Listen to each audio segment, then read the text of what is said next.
തദ്ദേശ സ്വയംഭരണ സ്ഥാപനങ്ങളിലേക്കുള്ള പൊതുതിരഞ്ഞെടുപ്പിന് മുന്നോടിയായി വോട്ടർ പട്ടിക പുതുക്കാനുള്ള സമയപരിധി നീട്ടി. ഓഗസ്റ്റ് 12 വരെ വോട്ടർ പട്ടികയിൽ പേര് ചേർക്കാനും വിവരങ്ങൾ തിരുത്താനും അവസരമുണ്ടാകുമെന്ന് സംസ്ഥാന തിരഞ്ഞെടുപ്പ് കമ്മീഷണർ എ. ഷാജഹാൻ അറിയിച്ചു. കൂടുതൽ ആളുകൾക്ക് അവസരം നൽകുന്നതിന്റെ ഭാഗമായാണ് തീയതി നീട്ടിയത്. സമയപരിധി നീട്ടണമെന്ന് വിവിധ കോണുകളിൽ നിന്ന്, പ്രത്യേകിച്ച് കോൺഗ്രസ് അടക്കമുള്ള രാഷ്ട്രീയ പാർട്ടികളിൽ നിന്ന് ആവശ്യമുയർന്നിരുന്നു. ഈ വർഷം അവസാനത്തോടെ തദ്ദേശ സ്വയംഭരണ സ്ഥാപനങ്ങളിലേക്കുള്ള തിരഞ്ഞെടുപ്പ് നടക്കാൻ സാധ്യതയുണ്ട്.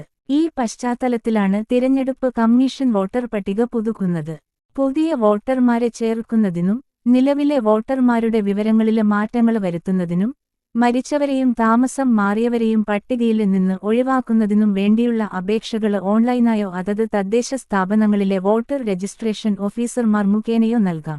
കൂടുതൽ വീഡിയോകൾക്കായി ചാനൽ ഒന്ന് സബ്സ്ക്രൈബ് ചെയ്തു വച്ചോളൂ.